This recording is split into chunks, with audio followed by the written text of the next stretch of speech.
falarmos, porque é aquela velha questão dos instintos. Que há aquele tipo de pessoal que leva uma pancada e o primeiro reflexo, como foi o caso da Cyborg, é ir para a frente e tentar acertar também. Sim. E muitas vezes corre mal, como mais uma vez no caso Pois, da Cyborg ou no caso do Vulcan agora neste último combate dele. Ele foi para a frente e pá, já atordoado. O pessoal pois. avança meio atordoado. Isso é verdade, é preciso ter cuidado com o tipo de opção que se faz nessas alturas, não é? Tens muitos que vão assim, vão completamente.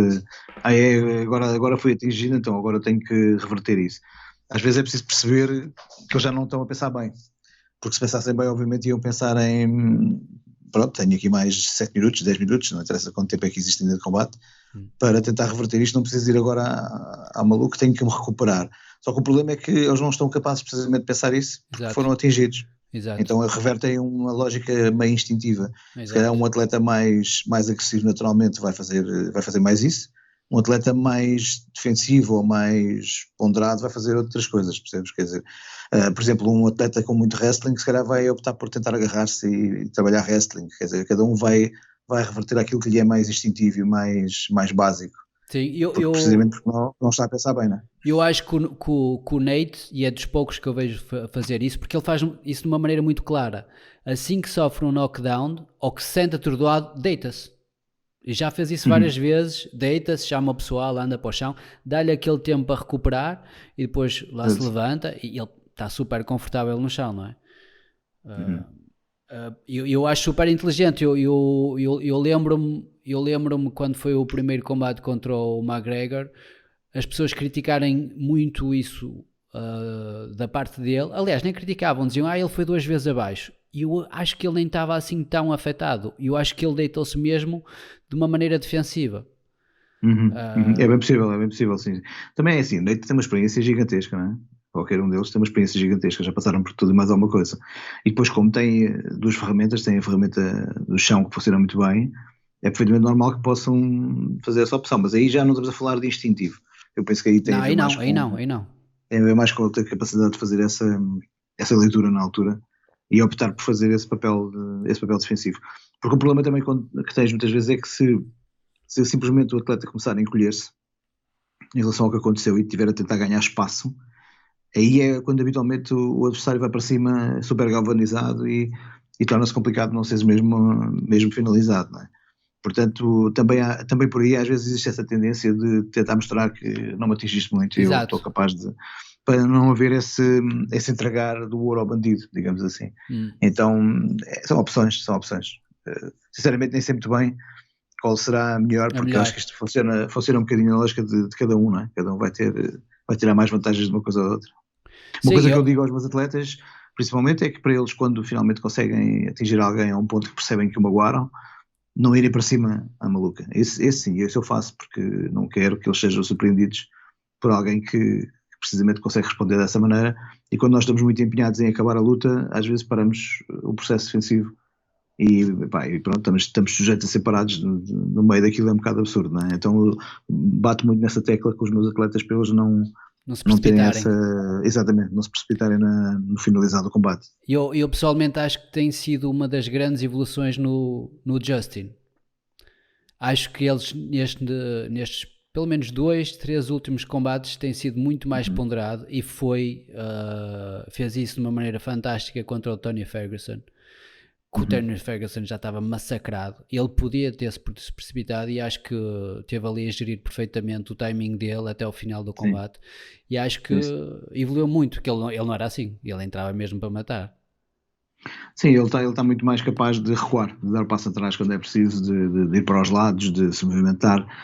E também acho que foi inteligente, porque o Ferguson, uma coisa que não se percebe em relação ao Ferguson às vezes é que ele não tem um poder de KO por aí além, mas vai destruindo os adversários, com tanta pancada que vai dando, e portanto é importante tentar não levar assim tantas pancadas e tentar responder. O Gaethje trabalhou muito bem nesse combate, principalmente no início do combate, porque o início do combate acaba por ser um bocado definitivo. E depois também da parte do Ferguson, não houve a capacidade de se adaptar, ou seja, continuou a fazer o seu jogo de sempre, que não estava a resultar, Não. e não foi capaz de se adaptar a fazer um trabalho diferente. Ele deveria ter ficado mais na expectativa e começar a obrigar o Gaethje a vir para a frente, em vez de tentar ser sempre o primeiro, porque não estava a resultar. E é essa capacidade que eu acho que os grandes campeões têm. É isso que define a diferença entre para mim um atleta de excelência e um excelentíssimo atleta. Ou seja, um muito bom atleta é uma coisa, um atleta de excelência é outra. E para mim a grande diferença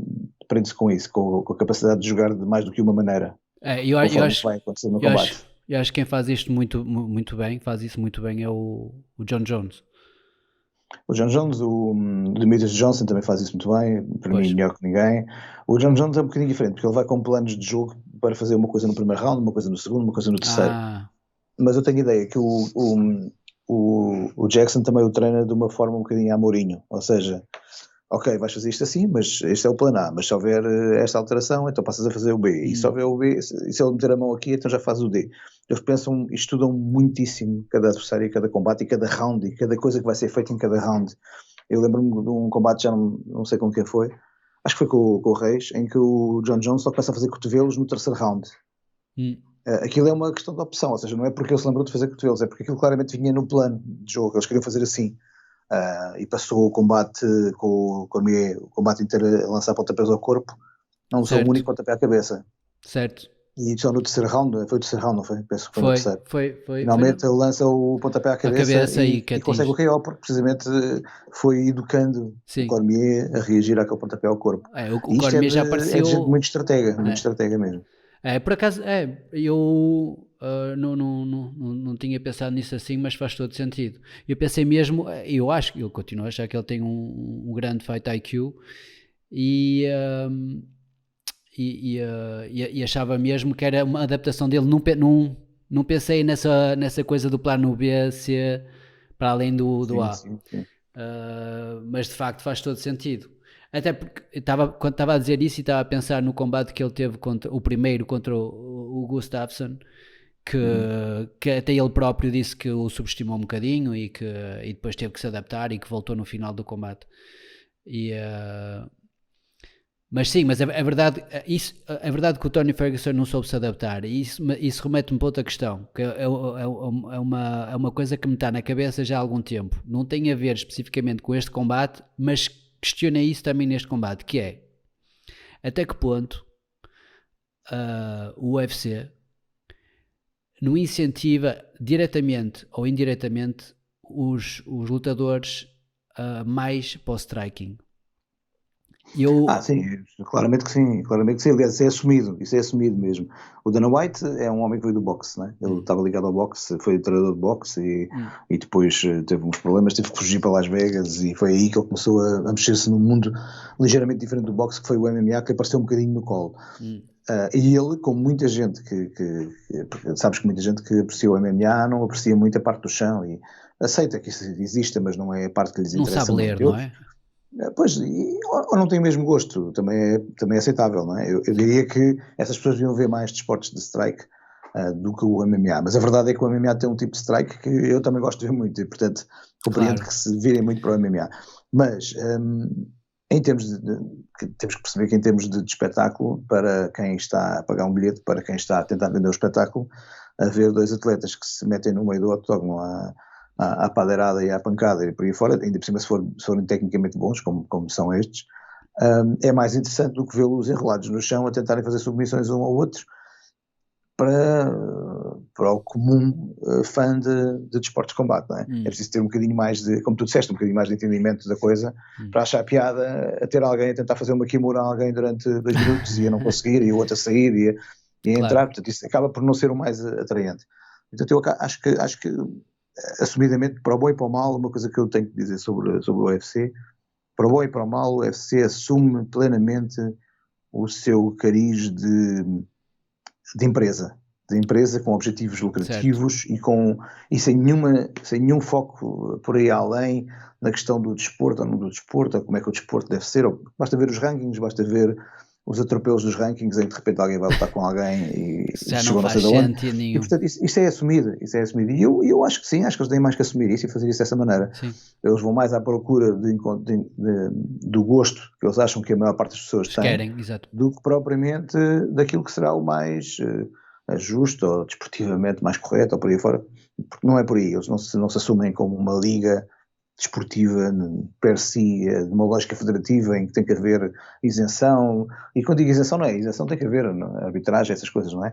Mas isenção em termos de temos que gostar dos atletas todos por igual e por aí fora, não, o Dana White agora senta como é que ele chama o Shmaev ao lado dele, como sentava antigamente o McGregor, quer dizer, ele gosta do atleta, ele acha piada Ele aquele gajo, exagera então tanto senta ao pé nisso. dele e pronto. Exagera Exatamente. É mesmo. pronto, e é a maneira dele, é a maneira dele.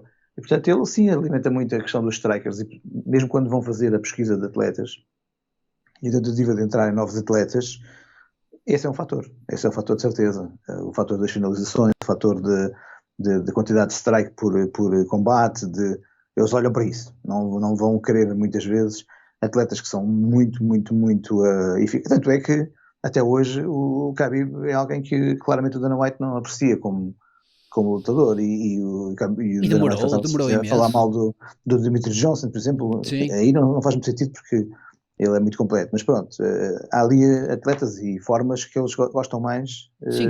umas do que outras, né? E sim, o strike é capaz de ser das mais alimentadas. Um, É verdade que o agora, Khabib diz. agora estavas-me a dizer em relação ao combate de quem? Do Tony Ferguson. Sim, Eu porque não acho eu que. acho que ele podia ter sido uma opção. O Tony Ferguson tem chão para aquilo. Podia ter. Se Mas bem eu que acho que é aquilo, ele quis lutar assim, ou seja, não foi necessariamente por sentir que esperam isso dele, foi talvez por outro aspecto pior, um aspecto pior, que é o ego. Pois. É a teoria de eu sou melhor striker do que ele e vou mostrar que sou melhor striker do que ele. Hum. Esse, por exemplo, isso é um problema que a Ronda Rousey teve um bocadinho também. A Ronda Era Rousey, precisamente ao aí que eu queria início, chegar, era a Ronda. Para é, mim, a Ronda, essas coisas estragaram a carreira dela. E exato. o. Porque tem que acabar toda a gente no primeiro round, tem que acabar toda a gente no primeiro minuto, tem que acabar toda a gente no segundo minuto, e quando as coisas vão prolongando, ela própria mete na cabeça e metia na cabeça que tinha que acabar com os combates rápido. E depois, quando chega perante uma atleta tipo a Holly Holm, com quem ela teria que ter trabalhado com mais calma, começou a trabalhar da mesma maneira, com um treinador a dar-lhe indicações do canto que não foram as melhores, pelo menos nesse dia, e acabou por horrível. estar a tentar, incrivelmente, a tentar pressionar alguém que não era pressionável, não é? Devia ter tido uma capacidade de adaptação, e pode ter sido um bocadinho vítima dessa ideia do eu tenho que finalizar toda a gente no primeiro round e por aí fora. As pessoas não devem de colocar a si mesmos objetivos novos, já bastam os simples objetivos de ganhar cada combate, já é um trabalhão, Sim. já dá um trabalho de caraças, não Eu, é eu, preciso acho mais. que, eu acho que nisso, por exemplo, uma pessoa como o Khabib faz toda a diferença. É um gajo Uhum. frio, com os pés bem Sim, assentes na terra, super concentrado e vai fazer o que é preciso fazer para ganhar. E não quer saber se é bonito, se é feio. E é verdade que esse momento que o treinador da Ronda, depois do primeiro assalto, dizer-lhe good job, quando está a acontecer o que está a acontecer, ele está ali feito pitbull a correr atrás do Oleon, uhum. cabeça estática, queixo levantado. Pá, não funciona. Como é que podes dizer uma coisa dessas? Tipo, good job, continua. Estás a falar Uhum. de quê? Yeah. E antes disso, anteriormente a isso, houve os KOs que ela conseguiu, Uhum. uh, contra a Correia, nomeadamente, em que já se falava dela, foi capa de revista numa revista de boxe, já se falava Sim. dela que podia lutar contra pugilistas e Coisa, não sei o quê, coisa e que houve ali um ao Lyon entusiasmo. nunca foi, exatamente. Coisa que ao Lyon foi campeã de boxe várias vezes, nunca foi Exatamente. capa dessa revista, é verdade. Sim, mas aí eu dou sempre um benefício de dúvida aos treinadores por uma razão simples, porque eu também já disse coisas a atletas meus, completamente diferentes desde que diga outro atleta na mesma situação, porque as pessoas são diferentes e nós é que os conhecemos, não é? E por Certo. vezes percebemos que a um atleta tu tens que dizer uma meia verdade para tentares incentivá-lo de uma certa forma. O outro é ao contrário, tens que ser o mais honesto possível porque é assim que funciona com ele. Certo. E existem nuances, quer dizer, não seja, não será, não é o que eu penso neste caso. Eu neste caso penso mesmo que ele se espalhou, mas ainda dou-lhe o benefício da dúvida de ter sido uma opção relacionada com a maneira como ele pensa que ela iria reagir e tentou de alguma maneira incentivá-la. Compreendo. Enfim, pode ter sido por aí, mas que não resultou, não é? Isso Não sabemos. resultou. Mas isto é a conclusão de que às vezes os atletas colocam fasquias para eles que não são necessárias. Não. Por exemplo, eu passei a carreira do Cormier toda a ouvi-lo dizer que ele queria ser o GOAT, não é? Queria ser o Sim. melhor de todos os tempos, queria ser não sei o quê. Tudo bem, se isso servir para ires ganhando cada combate e por aí fora, tudo bem, mas não é não penso que seja muito bom focarmos demasiado nisso. Ou então podemos focar nisso porque é uma coisa externa ao combate, não é? Por exemplo, ser o GOAT é uma coisa externa ao combate. Agora, queres acabar os combates todos no primeiro round, por exemplo, já não é uma coisa externa ao combate, já vai Sim. limitar e definir um bocadinho a maneira como tu vais lutar. E, por exemplo, o McGregor tem uma coisa boa que é, faz aquele discurso todo, aquele hype todo que faz, não é?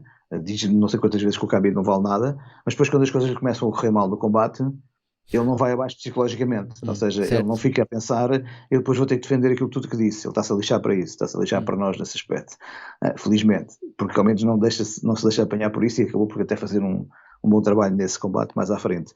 Mas há outros atletas que por vezes fazem esse tipo de conversa, de que eu sou muito melhor tecnicamente que o meu adversário, eu sou muito mais evoluído, eu sou muito mais aquilo, e quando chegam lá e começam a sentir a diferença, mentalmente deixam-se quebrar também, porque pensam que vão ter que justificar aquilo que tiveram a dizer. Exatamente.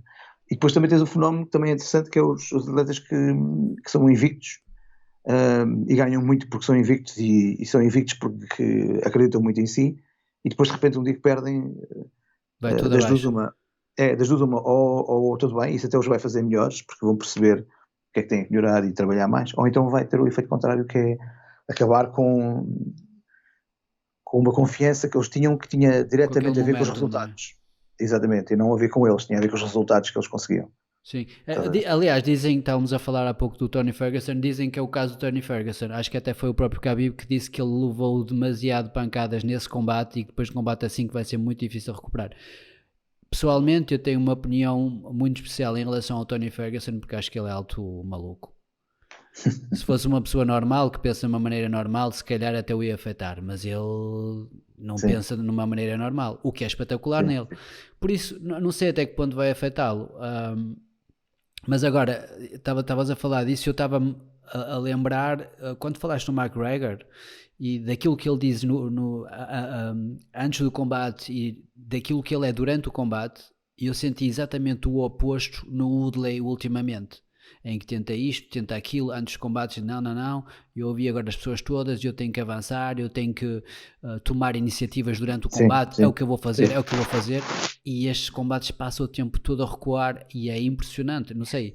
Sim, porque às vezes é um discurso para te incentivares a ti mesmo. A ti próprio, sabes? claro. Às vezes o discurso é para tu te incentivares, é para tentares te empurrar para a frente, e no caso do Woodley acho que foi um bocadinho isso. Ele quebrou mesmo em relação a algumas situações do passado recente, quebrou mesmo em termos mentais, e de alguma maneira estava a tentar galvanizar-se, mas não resultou, na prática não resultou. Ele perdeu muita da confiança que tinha antes, e isso nota-se muito nos combates agora, nota-se muito. Não estou a dizer que o Woodley não venha a fazer coisas interessantes e andar ali a lutar bem, mas aquele Woodley que nós já vimos, vamos ter dificuldades de voltar a ver, acho eu. Pois é, eu fico sempre a pensar nessas coisas, não sei o que é que acontece na cabeça de um atleta assim, que do combate contra o Darren Till para tudo que veio a seguir, mais ou menos, não me lembro se ele teve mais uma vitória depois do Darren Till. Teve aquela vitória espetacular contra o Darren Till, que era o lutador com mais hype daquele momento, sim. E meteu aquele que é o espetacular, e depois disso foi completamente abaixo, e para mim é mesmo impressionante, não sei, porque tu olhas para ele e sabes que ele tem as ferramentas necessárias para ganhar o combate, sabes que há ali opções que ele não está a tomar e não sabes porquê, é mesmo mental, como estás a dizer. Mas depois há estilos de combate, se pensares bem, há estilos de combate que vivem muito mais da coragem do que outros. Certo. Ou seja, o estilo de combate dele é um combate que vive muita coragem, de ir para a frente e querer meter aquela mão e arriscar tudo dentro daquela mão, e achar que eu, se acertar, ele vai abaixo, não há hipótese. E eu vou meter esta mão e vou conseguir cortar a distância necessária para fazer isto. E muitas das mãos que ele foi colocando ao longo dos tempos, te lembrares bem, nomeadamente com Robbie Lawler, sim, são mãos em que ele não está minimamente preocupado com a parte defensiva. Ou seja, foi ele que acertou primeiro, mas podia ter acontecido o contrário. Dando um exemplo diferente, o Aldo fez um bocadinho isso com o McGregor. Foi para a frente de uma maneira bastante vou acertar mesmo. Sim. E depois não correu bem, foi ao contrário, não é? Pois. Mas isto pode sempre acontecer, e em relação ao Woodley não foi acontecendo bem.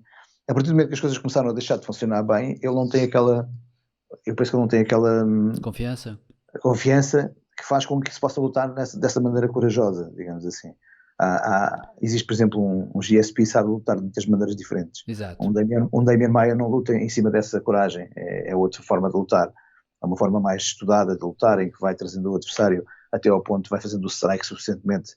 Nunca vais ver o Damian Maia achar boa ideia trocar strike com Robbie Lawler, ele vai sempre usar o strike necessário para chegar aonde ele quer chegar, não é? Exato. Pronto. E aqui não é bem assim. O Woodley, apesar de ser um ótimo wrestler, tem sido um nocauteador mais do que qualquer outra coisa, não é? Tem sido aquela mão pesada que tem entrado bem.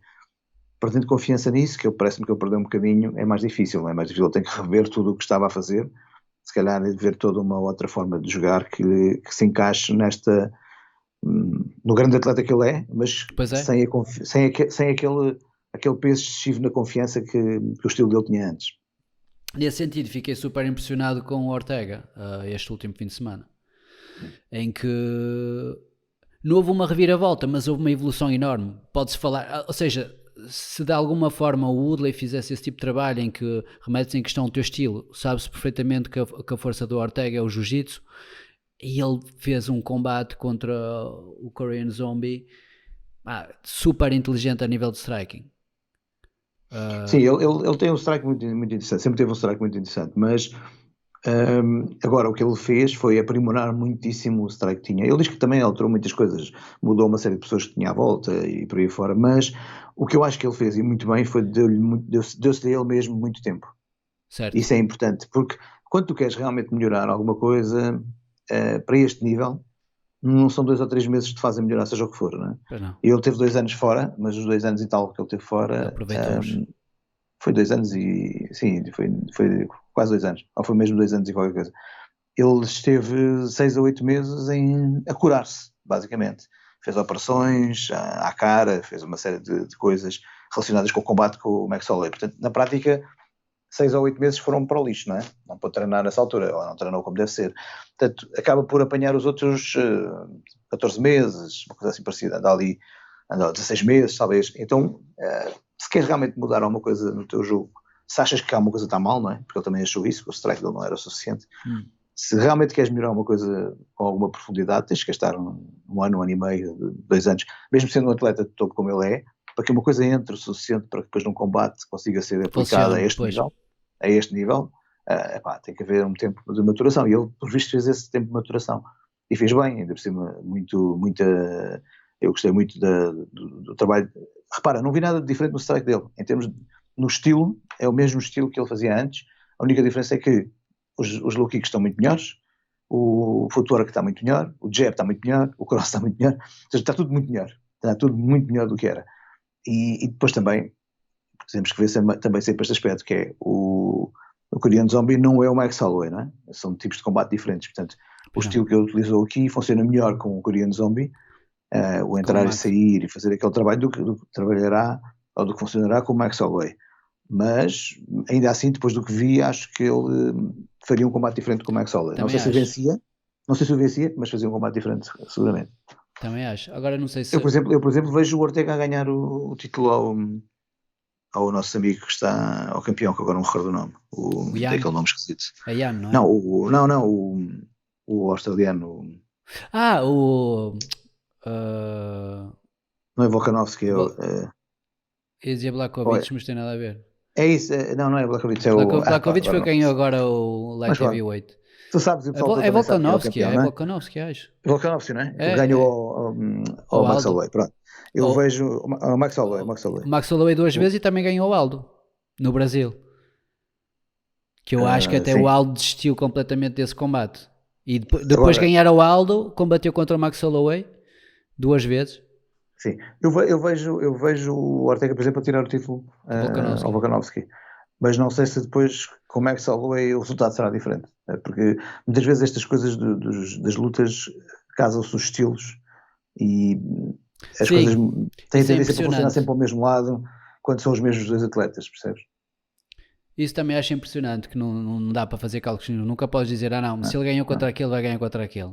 Nada a ver. Tu tens coisas como, por exemplo, a Ronda Rousey, nesse tempo da Ronda Rousey ganhou a Miesha Tate, a Miesha Tate por sua vez ganhou a Holly, não é? Sim, exatamente. E a Holly foi ganhar a Ronda Rousey, portanto isto não é não é linear, não tem a ver com se eu ganhar a A Não, e a ganhou a B, então eu vou ganhar a B também. esquece. Não é Não, necessariamente assim. Não é necessariamente assim. dos aspectos que adoro mesmo neste desporto é exatamente isso, é que não sabes, como não fazemos a mínima ideia, podemos estar aqui a fazer teorias de como é que vai decorrer este combate entre o Justin e o Khabib.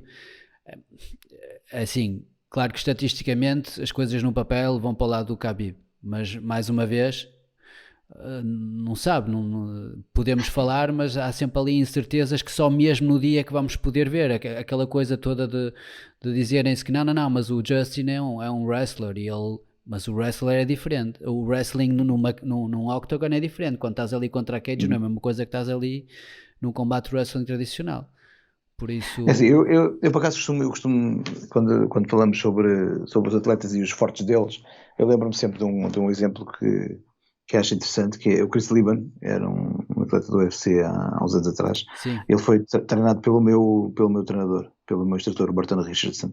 ok, E nessa fase ele foi à Itália e deu um seminário em Itália de MMA. E portanto eu passei ali uma semana com ele. Tivemos ali uma semana a treinarmos, que eu também fui lá. E conhecia um bocadinho bem e chegámos a ter a possibilidade de rolar, fazer um bocadinho de chão, de grappling, tanto eu como alguns dos elementos da minha equipa e da minha academia que foram também. E uma das coisas que nós ficámos surpreendidos é que o Chris Liban tem um chão brutal.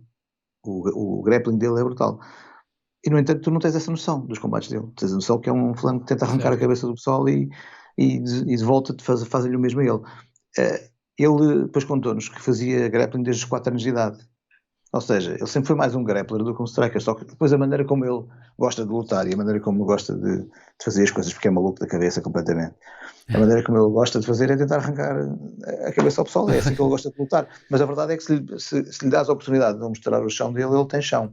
Isto para dizer o quê? Se calhar o Gaethje tem ali um chão super aprimorado que nós não conhecemos e tem claro, credenciais de wrestling que nós sabemos que ele tem, não é? sim, Mas além das credenciais de wrestling, tem se calhar um chão aprimorado, nós nunca sabemos. Portanto, quando vemos alguém combater, como o Gaethje, que fez uma carreira toda a bater nas pessoas em pé, mas nunca teve que lidar, porque na verdade, eu não sei como é a carreira dele lá para trás, não acompanhei tanto como acompanho no UFC, mas no UFC, por exemplo, ele só lutou com strikers. só. A coisa mais parecida com o wrestler que ele lutou foi com o Michael Johnson, e o Michael Johnson Exato, é o que eu ia dizer. não gosta de fazer wrestling, não é? Faz muito mais striking. Pelo Portanto, menos não levou para lá. exatamente. Portanto, isto vai ser novo para nós todos, ver o Gaethje no chão. E, portanto, ele pode mostrar coisas que nós não conhecemos. É possível.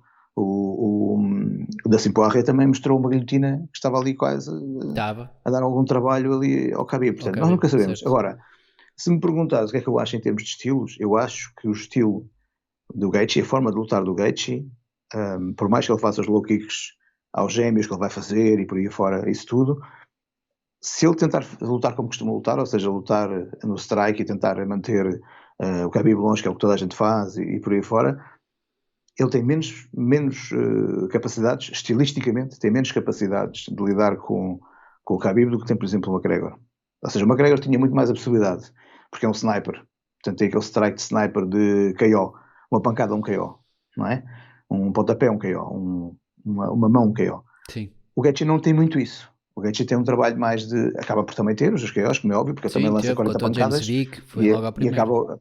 Exatamente, acontece. Mas não é o seu pão com manteiga, digamos assim. Certo. E, no entanto, o McGregor tentou fazer isso e não conseguiu, naturalmente. Porque não é fácil, de facto, tu acertares em alguém muito bem logo à primeira. E se não acertares muito bem logo à primeira, ele te colocar no chão já te vai desgastar de uma maneira que depois, quando finalmente lhe começas a acertar, se calhar já não tens aquele poder de estrago que tinhas ao início. E Sim. é nisto que o Khabib aposta muito. Além de que também estamos a falar do chão de Gaethje, mas também podemos falar do strike de Do Khabib, não é? Khabib. O strike Sim, de Khabib deu para sentar o McGregor no chão, portanto, pois, mas eu, temos que eu ver, temos que aí, ver. eu aí acho que o striking do Khabib torna-se perigoso e fez diferença no combate com o McGregor pelo receio que os adversários têm do chão dele. Ou seja, estão mais preocupados com o chão deles com o chão dele do que com o striking dele e Sim, acabam por, sim. por, uh, por uh, abrir-se, digamos. o que foi o caso do McGregor, e eu acho que até estou na ideia que ele está um bocadinho a olhar para as pernas dele quando leva aquela mocada. E o próprio McGregor comentou isso, depois disse eu estava demasiado preocupado com a defesa e ou seja, não ataquei como queria.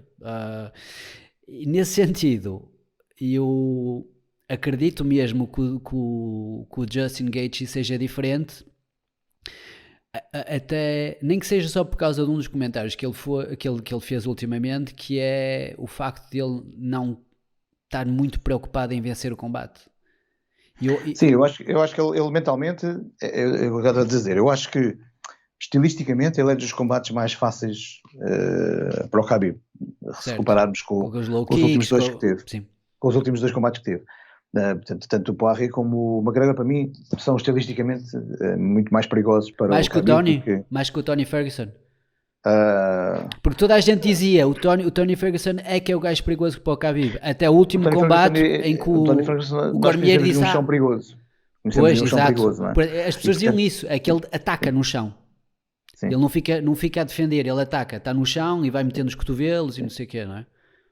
Sim, eu acho que o Ferguson podia ser um desafio muito mais interessante para o Khabib. Agora, em termos mentais, eu acho que o Gaethje é o adversário mais difícil que o Khabib já enfrentou. Exato. Ou seja, mentalmente ele não vai conseguir quebrá-lo como fez com muitos outros. Vai ter que o vencer mesmo. Vai ter que o ir vencendo ao longo do combate ou finalizá-lo, porque mentalmente ele não vai quebrar. Não é fácil de quebrar uma pessoa que não tem como ser quebrado, não é? É o caso de... O Gaethje é maluco demais. Tu dizes que o Tony Ferguson é maluco, sim, mas eu acho que o Gaethje é muito mais, no sentido em que... sentido, sim. Numa outra forma de loucura, exato. E portanto eu acho que ele vai ter essa possibilidade. Agora, o tempo corre sempre contra quem desafia o Khabib. Ou seja, o tempo do combate vai sempre jogar contra quem luta contra o Khabib. Não vejo ninguém a finalizar o Khabib ao terceiro round, ou ao quarto round. É quase impossível, porque o desgaste físico de estar sempre a defender os takedowns, estás sempre a defender as entradas, de estás a tentar acertar-lhe, e um desgaste físico que ele não tem, porque ele é capaz de fazer, como já fez nos combates no UFC, 20 takedowns num combate. Imagina o que é tu pegares em alguém 20 vezes num combate. Sim. 20 vezes projetares alguém que não quer ser projetado, que sabe defender-se, que é um lutador profissional com o teu peso. Ele faz isto e acaba o combate como se pudesse fazer mais 2 combates a seguir. Certo. Portanto, ele não se vai desgastar, a não ser que seja muito atingido, muita pancada e é assim, o Gaethje para lhe bater tem que chegar-se ao pé. E o Gaethje não tem, ele trabalha muito com os braços em cima, trabalha muito a cobrir-se, quando é atingido cobre-se. Esse tipo de coisas não desaparecem de um dia para o outro como hábito. O que é que ele fazia com o Ferguson? O que é que funcionou muito bem com o Ferguson? O Ferguson lançava uma mão e imediatamente o Gaethje recuava em relação a essa mão e metia uma dele. Se eu fizer isso com o Khabib entra para o takedown. Certo. Portanto, não é a mesma coisa. É como tu disseste, o Romero, por exemplo, é alguém que pode estar à vontade para fazer strike, seja com quem for, porque ninguém quer wrestling com ele. Uhum. Portanto, ele está muito mais à vontade para fazer o strike, porque não está minimamente preocupado que alguém lhe entre às pernas, porque ninguém vai fazer isso. E quem fizer está tramado, porque ele reverte a situação. E, portanto, o wrestler de excelência está muito à vontade para expandir o seu strike. Eu vou aproveitar o facto de não estar na Sport TV, fazer comentários oficiais, para lançar assim vaticinar assim uma coisa muito maluca. Eu acho que o Khabib vai nocautear o Gaethje. A sério, agora calaste-me completamente. Está dito. Olha, agora pronto, a máxima coisa é fazer figura de urso, não há problema nenhum. Não, mas quando disseste, eu imaginei o cenário. Imaginei o cenário porque, como dissemos, o Justin... Um joelho daqueles horríveis que o Khabib lança, um joelho daqueles saltados horríveis que ele lança, ou uma daquelas mãos em uppercut, porque os uppercuts no Gaethje entram todos, porque ele protege-se muito, ele fecha e baixa a cabeça quando bate. Portanto, o que tu me disseste, diz-me se é isso que tu visualizaste. Diz-me se é isso que tu visualizaste.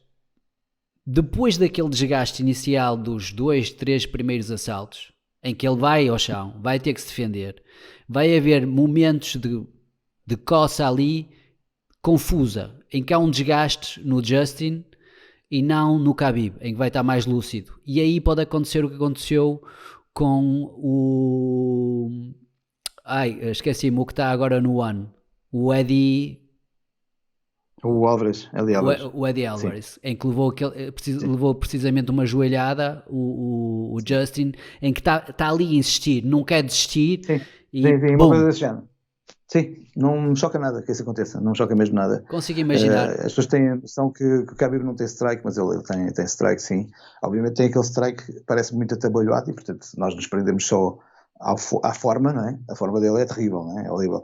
Mas a forma, as caras que ele faz parece que está a ser muito atingido, mas aquilo é a forma dele, ok? Não é isso que ele é, não é um striker, mas não podemos pensar que alguém a este nível chega aos 28-0 sem ter um strike muito bom para lidar com o que se vai passando. E Sim, ele tem alguns KOs, diga-se passagem, alguns TKOs e KOs. Mas pronto, olha, é uma maluqueira de uma previsão que depois faz pode ser um sentido. grande É disparate. assim, como eu te disse, Mas eu há uma fiquei coisa a ter calado. Quando atenção. disseste, eu fiquei, espera aí, como é que isto vai acontecer? E depois imaginei, Exatamente. lembrei-me das vezes que ele foi nocauteado, lembrei-me das atitudes dele, da postura dele nesses contextos. Faz sentido.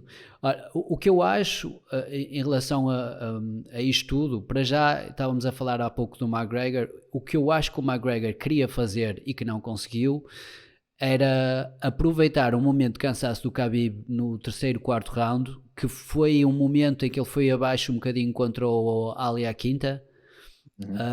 um, em que toda a gente disse que ele pronto, aceitou o combate à última da hora e que foi que fez melhor figura contra o Khabib, e viu-se esse Eu fraquejar por do acaso não tenho essa Khabib opinião.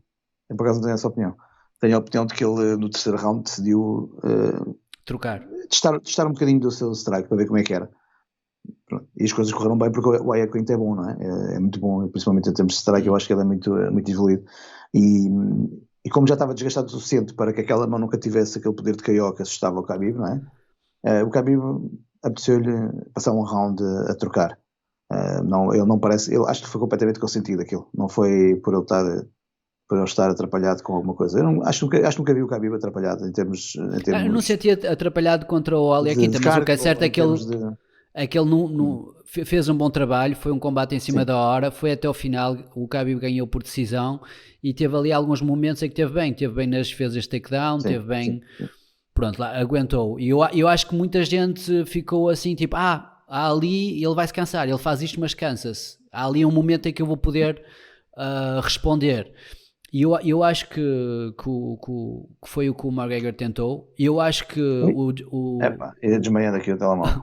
o Dustin, o Dustin também foi fiado que, tipo, ok, aconteceu isto com o McGregor e eu vou tentar fazer isto, mas melhor. Percebi o que aconteceu, vou tentar fazer isto melhor, vou-me preparar melhor. E acho que o Justin é completamente maluco e não vai fazer nada disso. Eu acho que ele vai fazer aquilo que faz, só que sem medo. E isso realmente pode, efetivamente, a uma dada Uhum. altura ali, no primeiro, segundo assalto, acertar uma mão, não sei, Pois. talvez um trabalho ao corpo, mas continuo a acreditar, e eu ouvi isto da parte de alguns comentadores que efetivamente uma das possíveis soluções para ganhar o Khabib seria de atacar no chão, tipo, combater o fogo com o fogo, ou seja, tentar Uhum. mandá-lo abaixo, haver ali um trabalho de chão superior ao dele, o que é muito, muito complicado. Sim, pode acontecer, é isso, como estávamos a dizer, nós não sabemos o chão que o Gaethje tem.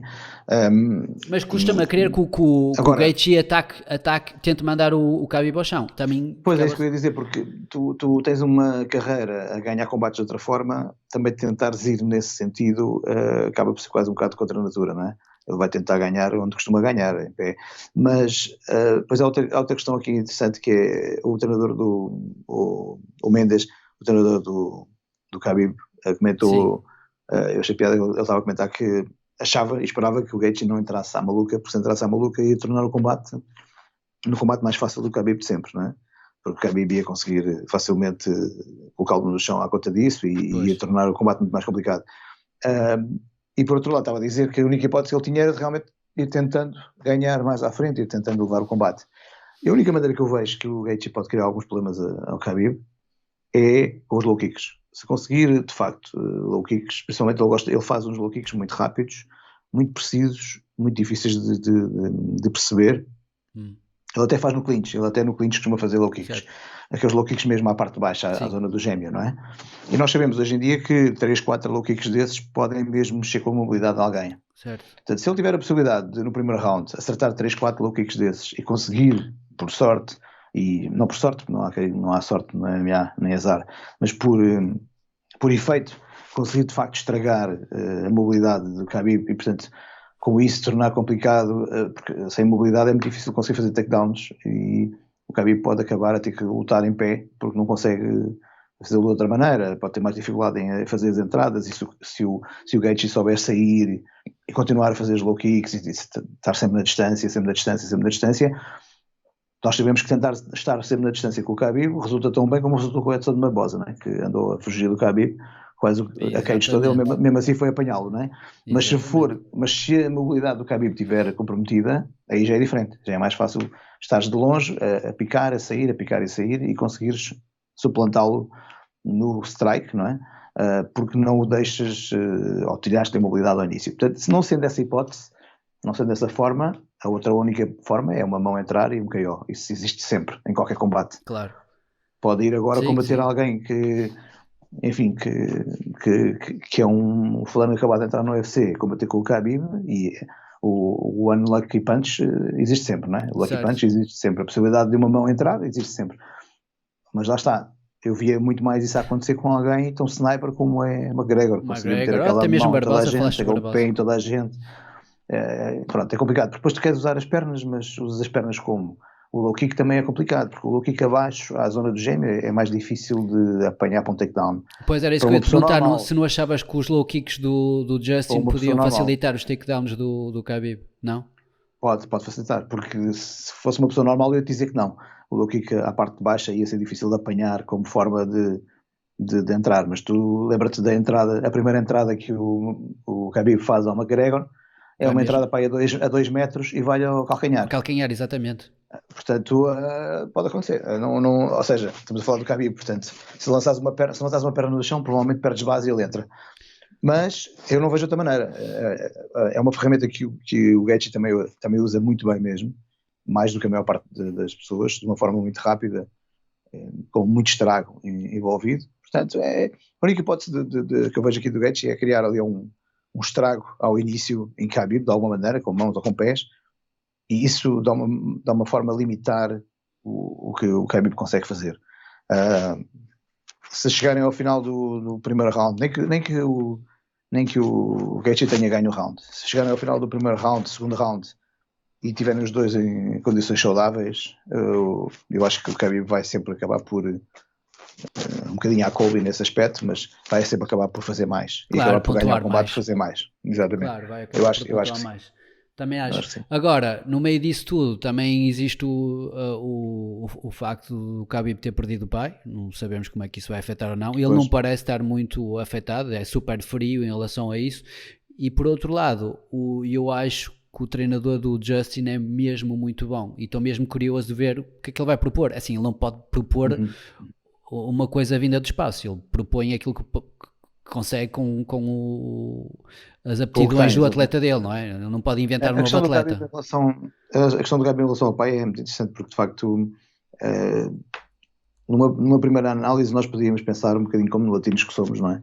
Que aquilo manda abaixo e ele vai abaixo e já não consegue treinar, já não consegue Pois. nada, mas depois a vida dele toda foi a tentar dar vazão àquilo que o pai lhe foi ensinando e o foi treinando, portanto Certo. se calhar até ao contrário, se calhar até mais do que nunca ele sente que tem Sim, que sim. ganhar este combate e portanto deve ter treinado mais do que nunca. Eu não sei, pode haver o aspecto psicológico de não ter o pai no canto e acaba por isso ter impacto, Mas como tu mas eu disseste, acho que vejo mais ao contrário, eu acho que ele é capaz de estar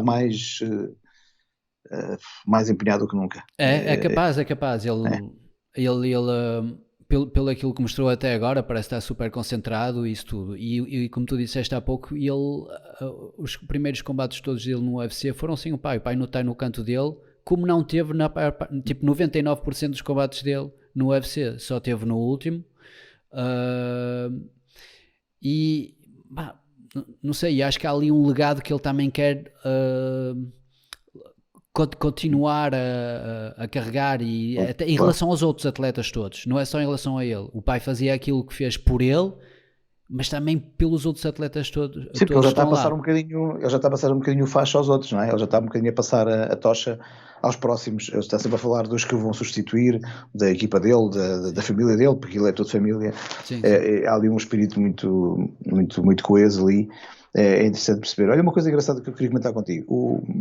Sabes, o Charles Sonnen é alguém que eu ouço muito, não é? Gosto muito de ouvir o Charles Sonnen. Acho que ele tem um monte de análises interessantíssimas, às vezes mais sobre o desporto e sobre a questão do marketing do desporto e dos aspectos mentais do desporto do que até em termos técnicos.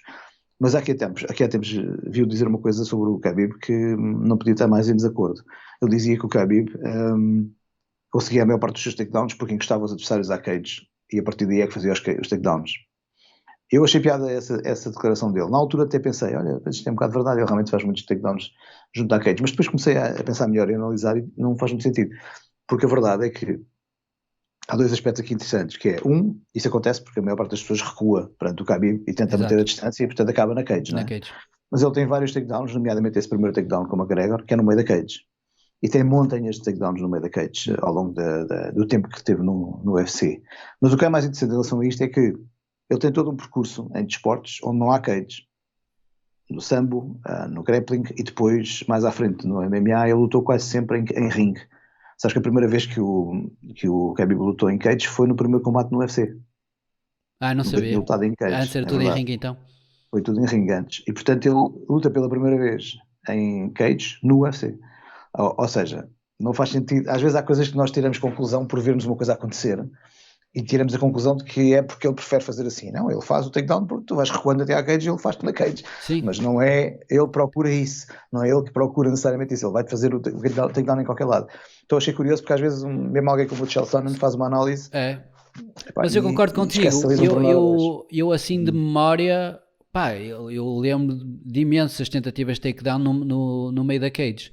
Agora sim, depois arrasta o pessoal para lá e ele utiliza a cage como uma ferramenta, é uma ferramenta super importante para ele, mas exatamente. Muitas vezes é consequência não os leva para lá, não está lá no clinch. Agora sim, quando está lá há um trabalho enorme, mas na tentativa, eu lembro de imensas tentativas de takedown. Agora, não digo que são todas finalizadas, mas e isso é super importante, porque nem tudo que é finalizado é que conta. Às vezes, e viu-se isso também no combate do Ortega.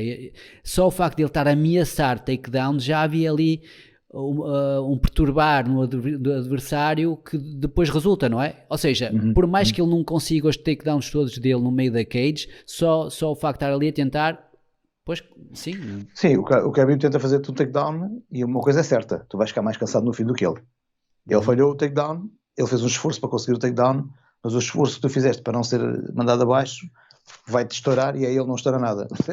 Portanto, esse aspecto sim, vale sempre a pena. Ele se tentar 10 takedowns e conseguir para ele está tudo bem, porque tu ficaste estourado com os outros 9. Sim, e depois o trabalho todo que ele faz, é impressionante a noção que ele tem do espaço e o controle que ele tem sobre os apoios do adversário. Parece que ele tem perfeita noção de onde é que se vão apoiar, se vão buscar, vão pousar a mão um bocadinho mais longe, ele vai lá buscá-la, se pousam a anca, ele vai arrastar a anca para trás, se pousam o joelho, lá vai ele agarrar outra vez o joelho, segurar o joelho.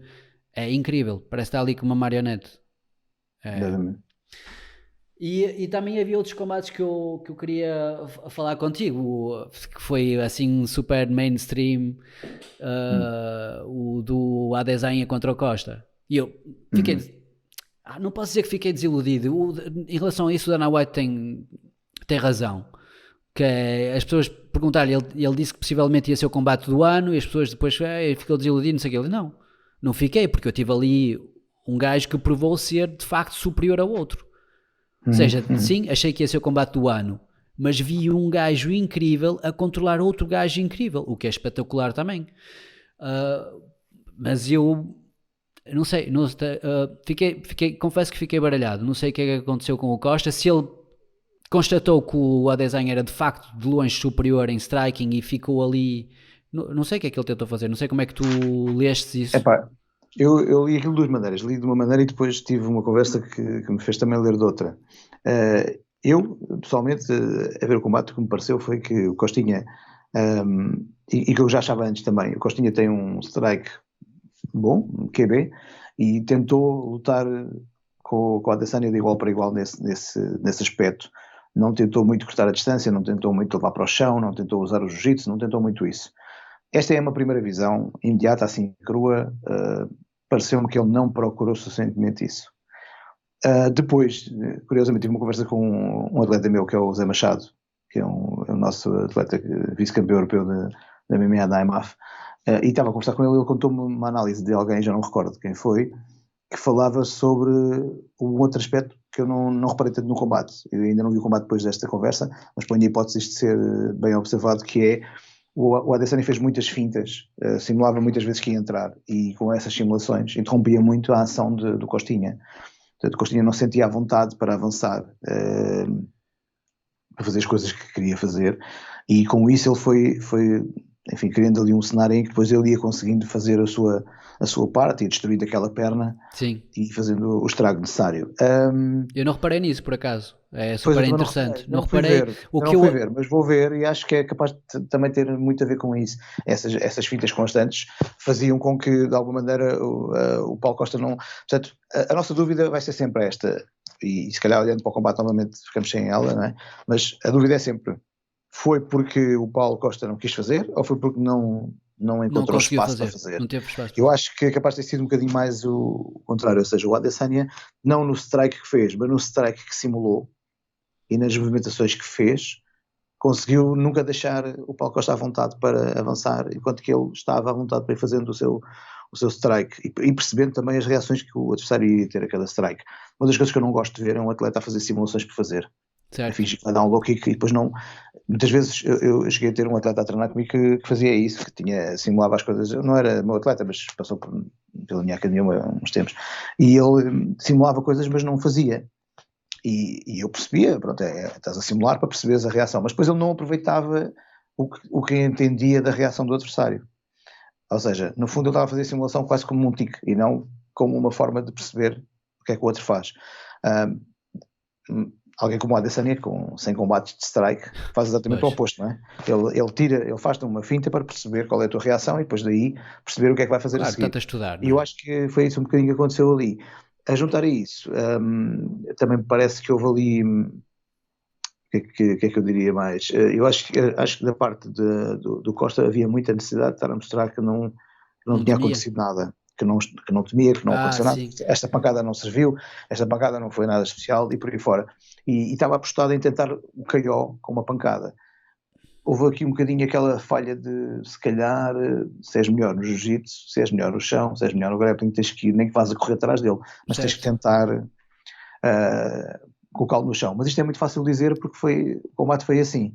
Porque se Costinha tivesse entrado dessa maneira que nós estamos a dizer e desse ao Adesanya uma coisa que ele também sabe fazer muito bem, que é a possibilidade de bater em contra, não é? Portanto, sair do caminho de bater em contra, se calhar ele tinha ido abaixo como foi o Whittaker, que fez um combate mais para a frente e acabou por ser apanhado no contra. Certo. Portanto, eu acho que o problema que nós temos aqui é uma diferença de nível. Sim, é bom, sim. mas não tem nível para o Adesanya. Na minha inocência, ao ver aquilo, achei exatamente isso. Achei que o Borrachinha tinha consciência que o Adesanya é muito bom no counter-striking e que estava a tentar provocar o contrário. Ou seja, estava a tentar controlar-se para não atacar e tu ouvias de vez em quando dicas do corner dele a dizer para ele ir com calma. Sim. Para ele ir com calma. E achei que ele controlou-se para tentar ser ele a contra-atacar e não ser ele vítima de um contra-ataque. Exato. Sim, porque ele também viu no combate, de certeza, com o Romero, que o Adesanya teve muita dificuldade em lidar com alguém que não avança.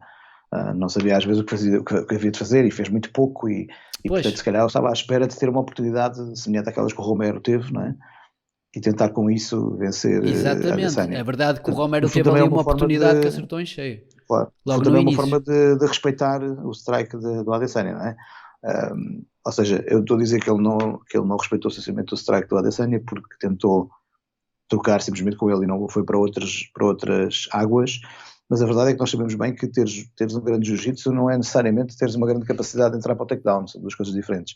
Portanto, entrar na distância com alguém com a Adesanya, se calhar é preciso alguns predicados de wrestling que eu não sei se o Paulo tem, porque ele tem mais jiu-jitsu, não é? Tem, Jiu-jitsu, exato. quer nós queremos, quer não trabalha esse takedown em pressão da mesma maneira, portanto pode não se sentir simplesmente, poder não se sentir simplesmente capaz de o fazer, e não foi, né? Claramente não foi.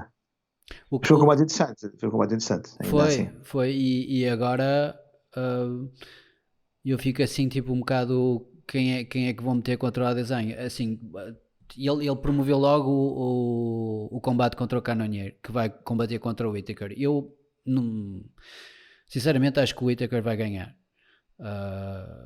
Acho que tem um fight IQ mais elevado. Não sei, acho que é melhor. Simplesmente acho que é melhor. Acho que eu diria que sim também. A única coisa que me faz pensar que pode não acontecer, não é? Existe, pode sempre não acontecer, mas a única coisa que eu dou de barato ao Cannonier é que ele tem evoluído muitíssimo de combate para combate. Ou seja, certo, não há certo, muitos atletas que dentro do UFC habitualmente tu desenvolves aquela velocidade se estás no início da tua carreira, não é? Ou seja, é como tudo, não é? Nós começamos, temos uma capacidade de vamos aqui inicial, não é? E depois, a partir de uma certa altura, começas a ir, estás sempre a melhorar, mas estás a melhorar num ângulo diferente. O que eu noto nele é, desde o combate, por exemplo, com o Glover Teixeira, tem vindo sempre a melhorar, para já, porque ele, na altura que luta com o Glover Teixeira, já foi há uns anos, ele era um dos poucos que estava no UFC, light heavyweight, e trabalhava ao mesmo tempo que treinava, ou seja, tinha um emprego de dia. Portanto, não podia estar a mostrar o seu melhor ainda, não é? E depois, porque de facto ele tem vindo a baixar o peso para um peso que me parece mais isso natural também é incrível, não é? É incrível mesmo. As imagens dele, viste as fotos dele lado a lado, muito interessante. É que o gajo é pequeno, ele era heavyweight, mas para um heavyweight, quando o vês combater agora, ele nem agora é grande, pá. Ele era um heavyweight, tipo eu, era gordinho, pronto, não era tipo troncado. Depois foi baixando ali e agora está de uma forma física impecável. E eu acho que ele é muito interessante nessa perspectiva. Como ele já não luta há um ano, mais ou menos, não é? Eu acho que ele não luta há um ano. Estou muito curioso de ver o que é que, se o Cannonier vai aparecer agora, se continua a evoluir da maneira que evoluiu até ali, bolas, pode vir uma coisa, certo. Portanto, estou curioso de ver, agora, o Whittaker eu gosto muito de ter muitas ferramentas, muitas capacidades, mas lá está, não vai lutar muito diferente daquilo que lutou nas últimas vezes, portanto, a partir disso vai chegar, se o Cannonier vier completamente diferente, pode não chegar, não é? Mas sim, o Adesanya está a fazer um bocadinho aquele jogo de vamos deixar que as pessoas que fazem o percurso normal venham lutar pelo título e não andar aqui o pessoal a saltar de lugares e por aí fora. E isso entre outras promoções das redes sociais, não é? Porque entretanto isso, mas entretanto nas redes sociais já andei a disparar para todos os lados. Mas por acaso era engraçado vê-lo combater contra o Jones, mas não sei. Sim, pode acontecer. Eu acho difícil que aconteça porque o Jones está mais inclinado para ir para heavyweight. Apesar de ele fazer aquela conversa toda, aquele trash talk, não sei. Tinha que ser um daqueles combates que valesse muito dinheiro ao Jones, talvez ele fosse fazer. O Adesanya, enfim, também é na teoria que ele tem de que quer passar a história como aquele que lutou com toda a gente. Pronto, é bem possível. É bem possível. Pois não sei, o que é certo é que, como tu disseste há pouco, o Dana White está pronto a fazer o que o público quer, e o público querendo, e ele de certeza que vai tornar esse combate possível. Agora, não sei, nesses 100 combates que o Adesanya fez, eu não sei em que peso é que ele combateu, se foi sempre assim levezinho, porque subir é o mais lógico, mas nem sempre é fácil. Sim, não sei como é que terá sido, mas imagina, ele luta a 84, ok? Habitualmente é o maior, é o mais alto, portanto é 84. O Jones, se conseguisse bater uns 90, 89, 88, fazia-se esse combate em catchweight perfeitamente, não é? Mas eles já fizeram isso? É? Já fizeram em catchweight? Não. Não, mas podiam fazer um catchweight, acho Eles que já era estão para aí há interessante. 3 anos Um catchweight. a falar disso, até quando foi essas histórias todas com o Nate e com o Acho que McGregor, estavam não, sempre a falar disso. eu digo-te, só se o George Jones quisesse ir lutar pelo título com o Adesanya, não é? Não queria com certeza, não é? Portanto, Não, claro que o não. Adesanya não tem nenhum motivo para ir lutar em light heavyweight com o Jones, porque o Jones não tem o título também. Portanto, o mais lógico era Certo. encontrar-se no catchweight. Encontrava-se no catchweight e pronto, faziam uma super fight, pronto, tudo bem, é uma hipótese. Por mim, na boa, façam que eu comento. Pois é, olha, outra que falámos há pouco foi a Holly Holm, que me surpreendeu. Estava a senti-la assim um bocadinho em baixo, já há alguns combates que, pronto, já vinha com uma série de derrotas Uhum. e a adversária dela não era nada fácil, meu. Eu acho que ela teve mesmo bem. Sim. Sim, eu acho que sim, eu gostei, acho que a Holly Holm, mas a Holly Holm é mentalmente muito forte. É, E voltamos à mesma conversa, que é, vem de uma escola, de uma academia, que é a Jackson Wink, em que pois, há uma grande primazia dada à estratégia do combate, à definição do combate, round por round, o que é que se vai fazer, e ao trabalho mental e tático e técnico nesse sentido. E ela, assim como o John Jones, são verdadeiros exemplos dessa academia. São atletas que lutam exatamente dessa forma. Por exemplo, eu recordo-me que o Mike Perry passou por lá, ou o Donald Cerrone, e são atletas diferentes que lutam a luta pela luta e não têm esta capacidade estratégica tão grande. Os que tiverem maior capacidade estratégica são os que tiram maiores dividendos de serem treinados por alguém capaz de definir tão bem estratégias, como é o caso do Jackson. E portanto ela sabe fazer isso melhor do que ninguém. É mentalmente muito forte, muito segura forte. daquilo que está a fazer. Ainda por cima ele está com alguém cujo forte era boxe e portanto ela também tem Está um à forte vontade, pois. no boxe, não é?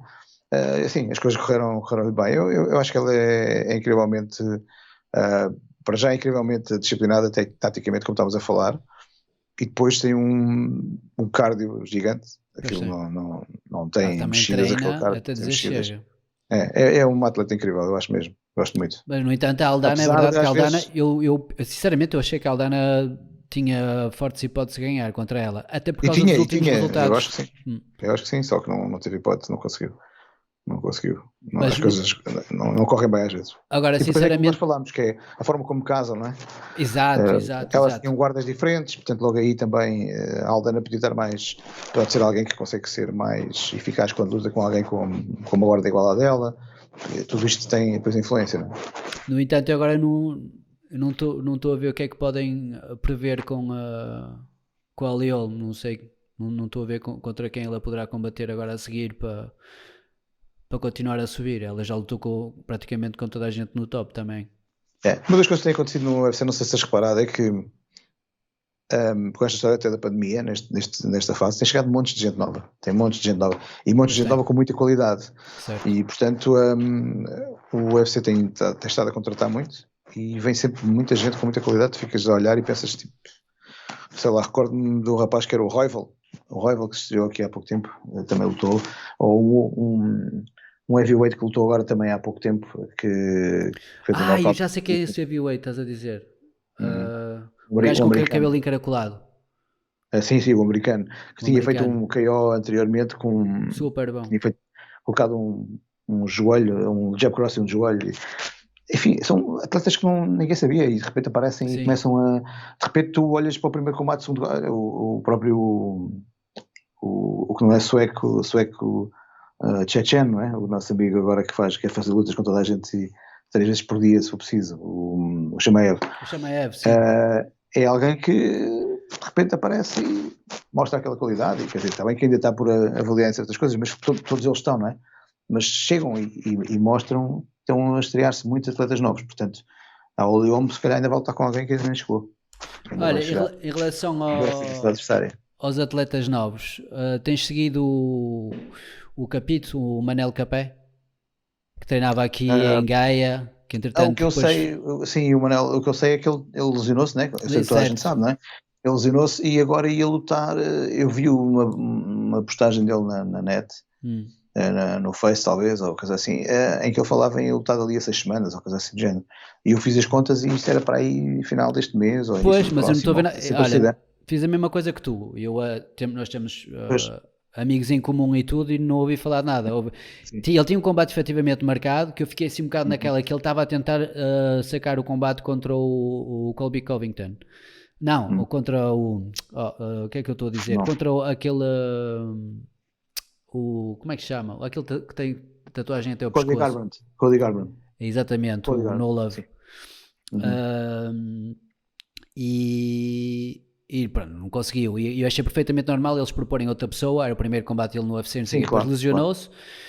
E agora, pronto, eu pensei que estava em stand-by. Eu Não sei penso que como é que isto está. ele estava a dizer que ia combater ali, ou estava a falar daqui a 6 semanas, podia ser numa teoria de que se fosse daqui a 6 semanas ele já estava pronto para lutar, não é? Certo, ok. E poderiam dar a mesma luta ou outra luta qualquer, não sei. Pode não ter a luta ainda definida, por acaso não sei como é que isso está. Como é que vês o Mas futuro dele no UFC? está para breve e quero ver, estou curiosíssimo de ver, eu gosto imenso do rapaz, ele é um bom rapaz. Pelo menos eu também não o conheço assim profundamente, mas as poucas vezes que falámos, até pessoalmente, fiquei com ótima opinião dele. E fico muito satisfeito de o ver triunfar e chegar longe. Também espero grandes coisas de. Eu também tenho um irmão que é o Domingos Gomes, se não me engano. Também acho que também parece um rapaz que O vai domingo fazer umas estava no coisas interessantes. Bellator? No, Estás a dizer? não, não, não. Não, não, Ah, não. Ele não, acho que vai se estrear em profissional ok. ou coisa assim, portanto é mais recente.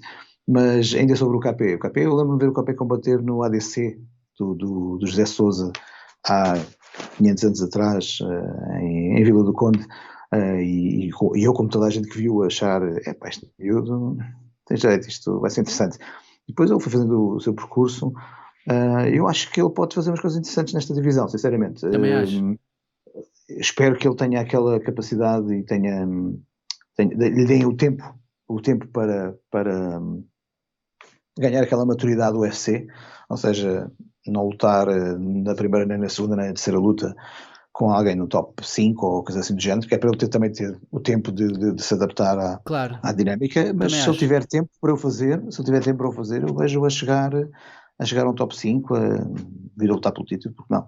Sinceramente vejo, porque ele tem muito talento, tem muita disciplina de trabalho, pelo menos do que eu vou vendo, do que vou acompanhando nas redes sociais. Está numa equipa excelente a esse nível também, porque é uma equipa que sabe muito bem como fazer as coisas acontecerem, não é? O Javi Mendes e esse pessoal todo da, Da da cá. AKA, não é? Da AKA. Ele está mais na Tailândia, mas ainda assim está ligado sempre aos Estados Unidos também. Eu acho que ele pode vir a ser. Tem pena que esteja lá na lista dos nomes, aparece o nome dele, habitualmente não aparece Portugal, aparece Angola. Pronto, portanto, ainda não vai já ser o mandei a atleta boca. português, Eu já ainda mandei a não vai ser boca. o atleta português que. Mas é bem português, é nosso também, não é? Também é Sim, nosso, ele treinou começou aqui aqui em connosco Gaia. O pai e dele já ele era não, ele pugilista, não, quer não dizer, renega começou. nada disso, portanto, ainda bem.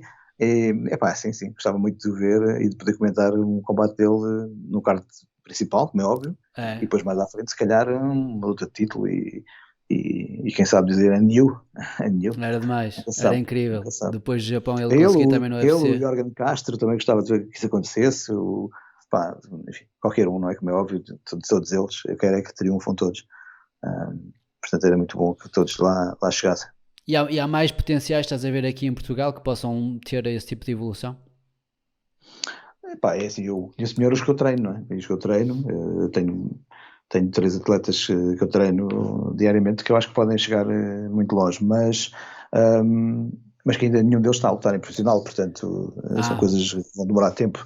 O Milton Mateus treina comigo há muito tempo, o Zé Machado, o Rui Morgado, são 3 atletas de seleção com muitas coisas bem feitas que eu acho que podem vir a fazer, mas estamos a falar, enfim, um pouco mais à frente. Agora, neste momento, profissionais nossos que possam.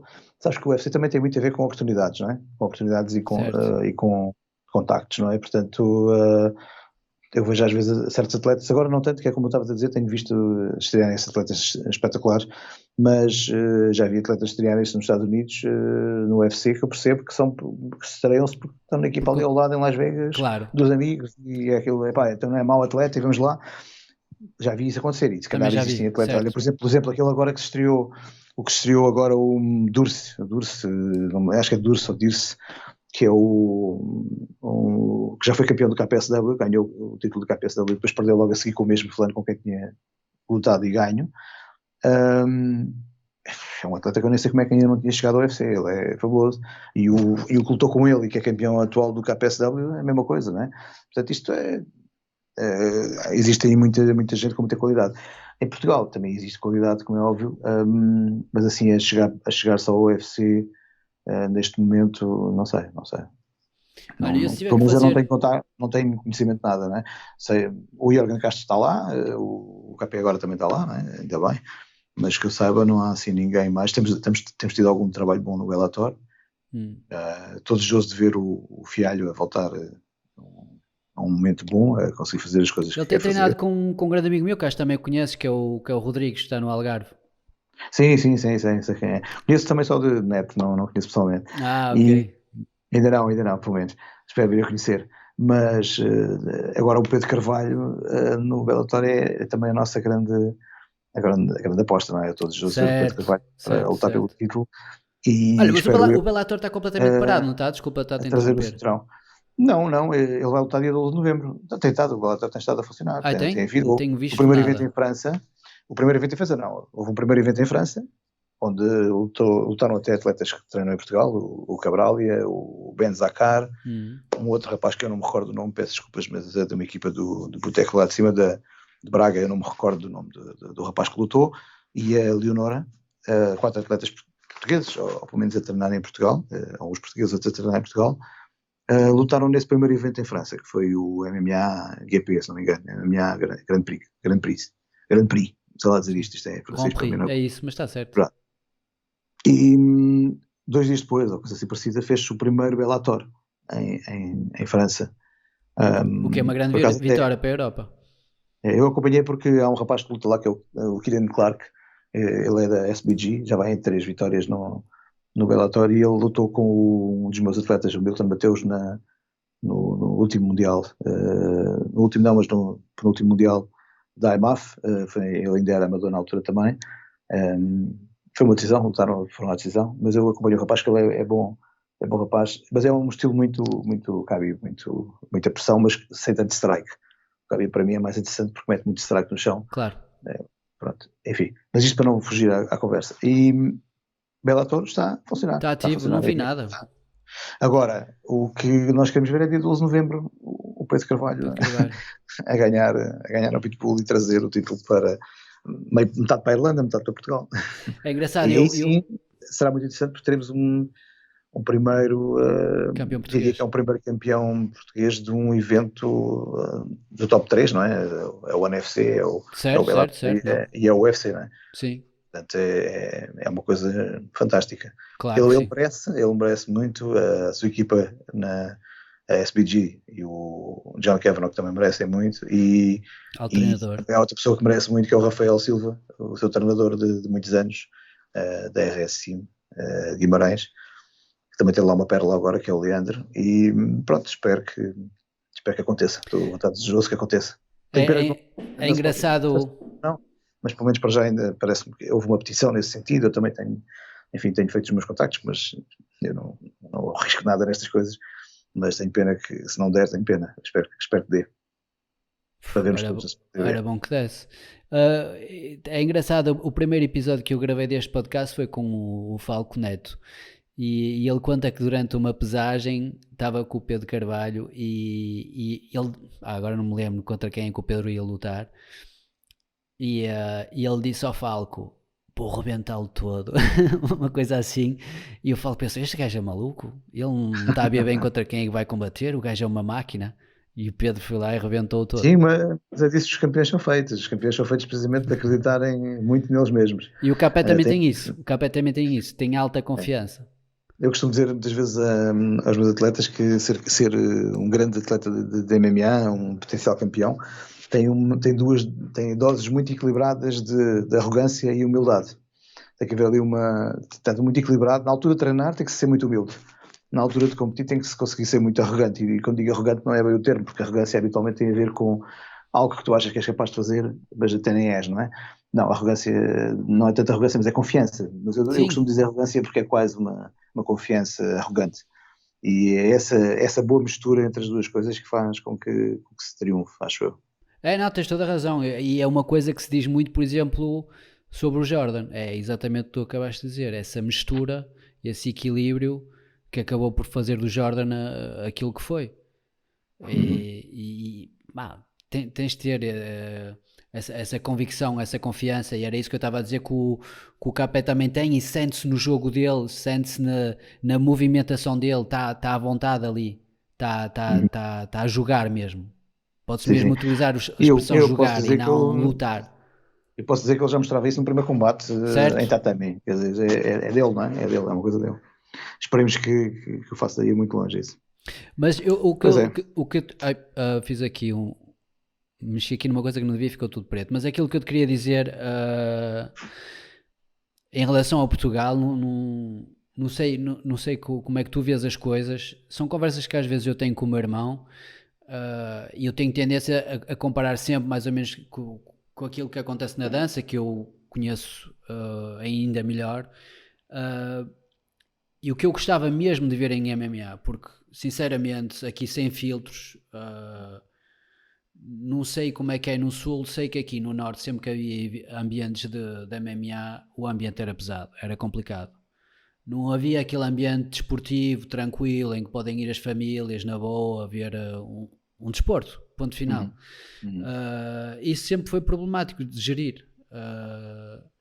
E a mim, pessoalmente, o que me apetecia ver era logo um trabalho começar a ser feito nas camadas mais jovens.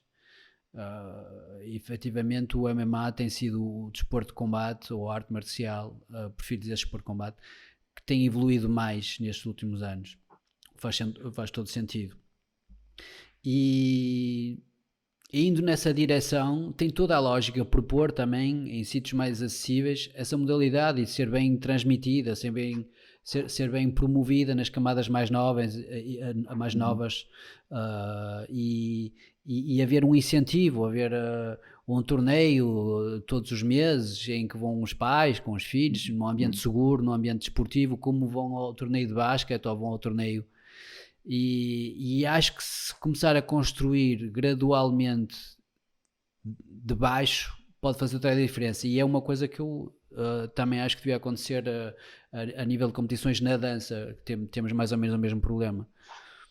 Uhum. Em que, Eu concordo contigo, sim. É importante trabalhar a base e trabalhar, se queres educar as pessoas de uma certa maneira, tens que educar o mais cedo possível e também o público e os pais e os familiares e os amigos e essa gente toda. Eu diria que assim, o MMA é muito recente em Portugal, queremos quer não é? Tivemos o primeiro evento em Portugal, se calhar, sei lá, no ano 2000, uma coisa parecida, muito próximo certo. disso. Depois voltas a ter o segundo pai 2 anos depois, depois Pois. voltas a ter o terceiro mais 2 anos depois. Portanto, as coisas com alguma consistência, com alguma, apesar de muito esforço e muita teimosia de muitos promotores e tentarem sempre, mas depois o promotor fazia, depois perdia dinheiro, depois desistia de fazer, Pois, porque não dá exato. para Muitos perder dinheiro sempre, desistiram, depois não é? veio outra, depois por aí fora, a coisa consistentemente nunca funcionou durante muito tempo. Em 2014 começas a ter uma coisa parecida com uma federação, um esforço também do José Sousa, de Vila do Conde, tentar fazer uma federação, conseguiu-se juntar o útil ao agradável e termos a filiação na IMAF, nessa Federação Internacional que também tenta fazer essa progressão toda. Mas só para teres uma ideia, a IMAF surgiu em 2012, 2013, só agora, o ano passado, há 2 anos mais ou menos, é que começou a tentar apostar nas camadas jovens, porque é um desporto que ainda é visto muito como muito violento e, portanto, tirando alguns países onde, felizmente, ou infelizmente, não sei, existe uma naturalidade em relação aos desportos de combate nas crianças e nos jovens e por aí fora, nós não somos claramente um desses países, não é? Pelo contrário, como sabes, isto teve quase para ser banido o desporto quando Claro. aconteceu com o João Carvalho e por aí fora, e portanto, com alguma consistência, as coisas estão-se a trabalhar para aí, talvez há 4, 5 anos, e mesmo assim, neste momento, tens um ou dois promotores a trabalhar mais forte, mas ainda é tudo muito na base do vamos tentar uma vez, vamos ver como é que acontece, vamos ver se. Portanto, não é fácil, porque as pessoas depois também não querem pagar bilhete, depois também não há essa cultura de ir ver Pois o é, isso é desporto uma de merda aqui. competição. Não, mas é verdade, o desporto de É combate verdade, mas é assim não por há todo tanta lado. cultura. O kickboxing, por exemplo, cresceu muito. E o facto de crescer muito, e cresceu muito nesse aspecto, conseguiu chegar muito aos jovens e às crianças, aos jovens, aos adolescentes, e foi assim que cresceu muito, e começou, hoje em dia já tens muita gente que vai ver, mas a mesma continuam a ir ver as famílias, as pessoas que se praticam. Há muitos praticantes e portanto vão muitos ver o espetáculo. e vão muitos assistir, mas não vais encontrar muita gente que vá ver kickboxing que não faça kickboxing. Certo. Não é tão natural. Nós não temos muito essa vertente. Talvez o MMA venha a ter mais. E às vezes penso que nós precisamos de um grande evento aqui a acontecer para que as pessoas se interessassem pelo MMA de uma vez por todas. Por outro lado, penso que nós não temos estrutura para termos um evento desse género ainda, porque não temos público. Mas o que é que Depois entendes poderia por um grande acontecer um evento? fiasco. Imaginas um Bellator acontecer aqui, um Um UFC Bellator, um acontecer aqui? UFC, uma coisa assim, exatamente. Para conseguir que haja o boom, porque em todos os países onde o UFC entrou, o boom do MMA aconteceu de uma forma maior, não é? Mas para isso temos que ter um atleta ou dois, pelo menos, no topo, Lá, e pois. isso acontecer, não é? Naturalmente. Agora, eu acho que é tudo uma questão de maturidade, porque eu também já tive situações em eventos onde as coisas correram bem, outras menos bem, e por aí fora. Mas olha que desde há muito tempo para cá eu vejo as coisas com muito mais calma e muito mais. Tenho visto, tenho estado ligado à maior parte dos eventos que se fazem em Portugal, de uma maneira ou de outra, não é? Pela Federação, e temos tido uma vida muito pacífica. Eu acho que a vida atribulada do kickboxing no início foi mais atribulada do que tem sido a do MMA agora. Eu lembro-me de estar em eventos de kickboxing e cadeiras a voarem e por aí fora. Também aconteceu. E o No MMA aqui também aconteceu. Amadureceu. Exatamente, depois o desporto amadureceu, tornou-se uma coisa diferente e as pessoas já se comportam de maneira diferente. Eu acho que com o tempo vai acabar por acontecer isso no Norte como no Sul, como não interessa. Nós sabemos que no Norte as paixões são sempre vividas um bocadinho mais, ou pelo menos habitualmente, vividas um bocadinho mais a fundo. Mas a verdade é que hoje em dia eu vejo eventos no Norte e no Sul a correrem perfeitamente bem, com as pessoas a respeitarem-se todas, e parte também de outra coisa muito importante, que é a Federação veio ajudar um bocadinho a acertar certas coisas, no sentido em que tu és um treinador ou és um atleta e sabes que só podes competir se estiveres de acordo com uma certa regra, código de conduta que tens que ter, não é? Porque senão podes ter um processo disciplinar, por exemplo. E se tiveres um processo disciplinar, como a Federação é o órgão que tutela o desporto em Portugal, depois queres competir e não podes, porque tiveste um problema, não é? Exato. Podes estar suspenso ou podes estar não sei o quê, portanto ninguém gosta disso. Além de que ninguém também quer ser quem passa essa imagem, ou seja, se todos forem um bocadinho assim, se houver um bocadinho de um ambiente um bocadinho pesado, como tu disseste, às vezes o ambiente é pesadinho, mas é pesadinho por todos os lados, não é? Sim. Mas depois, quando tu começas a ter a maior parte das escolas a já serem mais profissionais, mais cleans nesse aspecto, as mesmas que não forem muito passam a ser, no fundo percebem que é isso que lhes falta. E eu costumo dizer na brincadeira que, ok, um treinador é responsável pelo que se passa dentro da cage, mas também é responsável pelo que se passa fora. Principalmente com ele como treinador a comportar-se, não é? Não quer dizer que não se viva a paixão, porque eu também vivo e felizmente às vezes dou saltos e gritos e faço coisas nos eventos que eu próprio digo que não sei fazer e depois quando eu estou a fazer. Mas dentro de uma certa normalidade, eu acho que estamos no bom caminho, acho que não temos problemas por aí além nesse aspecto, felizmente. Acho que já tivemos há muito tempo atrás, hoje em dia está tudo bem, não tenho nada a dizer sobre ninguém, felizmente. Eu fui para aí que é... há 2 anos, foi o último evento que eu fui de MMA aqui no Porto, que foi o Sori que organizou, aconteceu lá no clube dele e, a verdade é que o ambiente estava tranquilíssimo, não tenho nada a dizer sobre isso, só tinha que acontecer mais vezes para talvez a melhorar certos aspectos do evento, não sei o que é normal, não é? Tipo, vais fazendo e vais evoluindo. Também acho, muito sinceramente, que se acontecesse aqui algo maior, podia incentivar as pessoas, porque infelizmente também temos um bocadinho essa cultura que o que os outros fazem é que é bom, tipo, se tiver a acontecer aqui coisas em Portugal só com digamos um plantel nacional ou ok, mas se des uma dimensão maior a isso é capaz de mudar muita coisa. E sinceramente, antes do Covid, e eu disse isso no início, não dizia quase ninguém porque achava que tinha aqui uma solução incrível e que a nível de negócios podia conseguir uma coisa mesmo fixe. Não vou fazer, não vai ser por aí, mas continuo a achar o mesmo, que é um UFC aqui ou um UFC Performance Institute em Portugal faz todo sentido. Faz todo sentido porque na Europa não há público suficiente, seja qual for o país, que garanta o UFC encher um pavilhão. Se acontece em Estocolmo, vem sempre pessoal de França ver, pessoal da Alemanha ver, pessoal da Itália Sim. ver. A mesma coisa em UK onde eles enchem mais facilmente, mas tem sempre lá pessoas da Europa toda. Não é só o pessoal de Inglaterra que vai encher aquilo, nem na Irlanda. Por isso, nesse sentido, acho que Portugal é um país super atraente.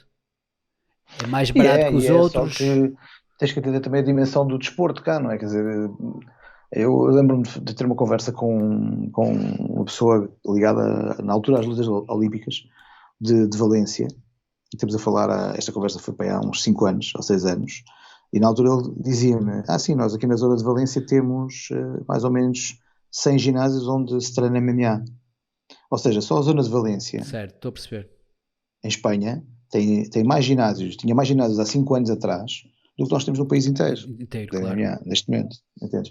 Portanto, a dimensão é complicada. Eu acho que mais facilmente o UFC ia para a Espanha, fazer um UFC em Madrid, e os portugueses iam todos lá ver, do que fazer em Lisboa, como tem pena minha, até porque isto não funciona assim, porque depois também vai depender de muitas coisas, vais ter que ter apoios locais grandes, há sempre patrocinadores locais que têm que chegar à frente, e os patrocinadores em Portugal não querem sequer ajudar os atletas que vão aos mundiais ou aos europeus porque dizem que o desporto é violento.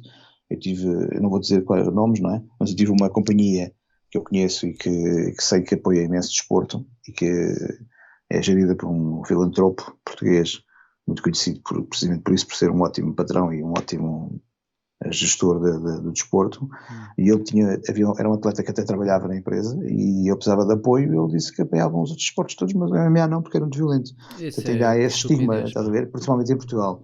Principalmente em Portugal ainda há muito esse estigma, não é? Matamos todos e esfolamos e não sei o quê, mas depois quando chega à altura, não, o desporto é violento. Mas pronto.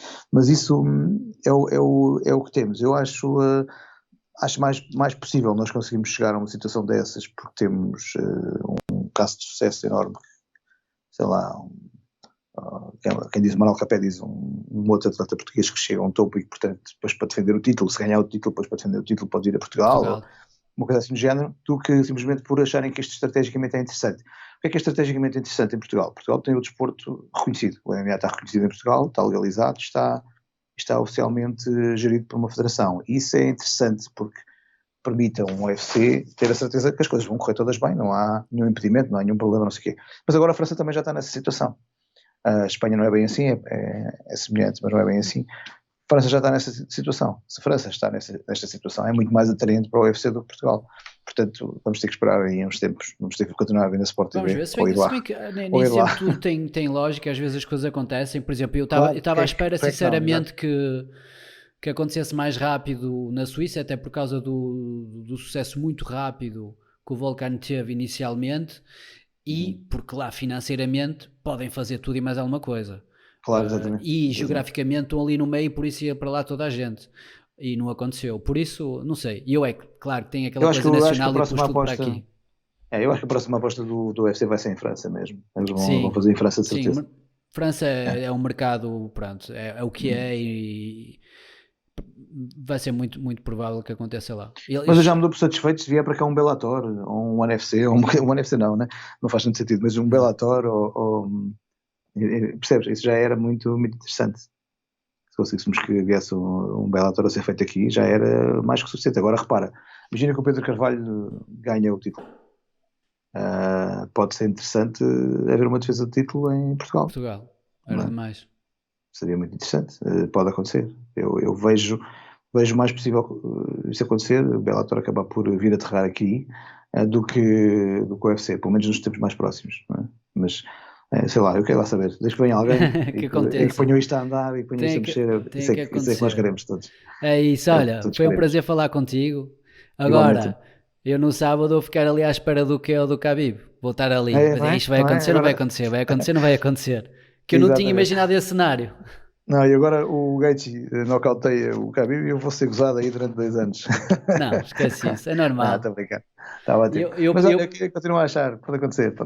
Não, claro que pode acontecer. Eu por acaso, no fim de semana passado, fiquei super surpreendido com os odds do main event, o Ortega contra o Korean Zombie, em que davam o Korean Zombie como favorito, e eu, tem aqui algum negócio para fazer. E tinha a certeza Acho que absoluta. era porque a maior parte do pessoal não acreditava que o Ortega voltasse E por ter muito tempo decente, parado e muito não sei o tempo quê. parado e tal. É um bocadinho isso. Eu pessoalmente, agora é fácil, não é? Mas eu pessoalmente também teria apostado, Eu se apostei no apostasse, Ortega. O teria problema apostado é que também no Ortega. apostei na que perdeu contra como é que chama? Do Common Event. Agora estou-me a esquecer do nome das duas. Nem de uma nem da outra. O Common Event. A Uh, Jéssica Andrade a Jéssica Andrade contra. a outra não pergunto o nome, que eu já me esqueci, que é um nome Também me complicadíssimo, não esqueci. sei dizer. Mas pronto, ela teve super bem Quem é bom a dizer os nomes é o João Bacalhau. O João Bacalhau é que é bom a dizer os e nomes, eu eu pós não. nomes sou terrível também. Mas ela teve super bem Sim, sim. no penúltimo combate dela. A Jéssica Andrade nem por isso. E eu tinha a certeza que a outra também ia ganhar. E fiz uma aposta combinada e acabei por perder. Por isso, Pois, pronto. está É a ver. mesmo assim isto. Um gajo nunca sabe. Olha, foi um prazer. Um abraço. Vamos combinar depois aí outro.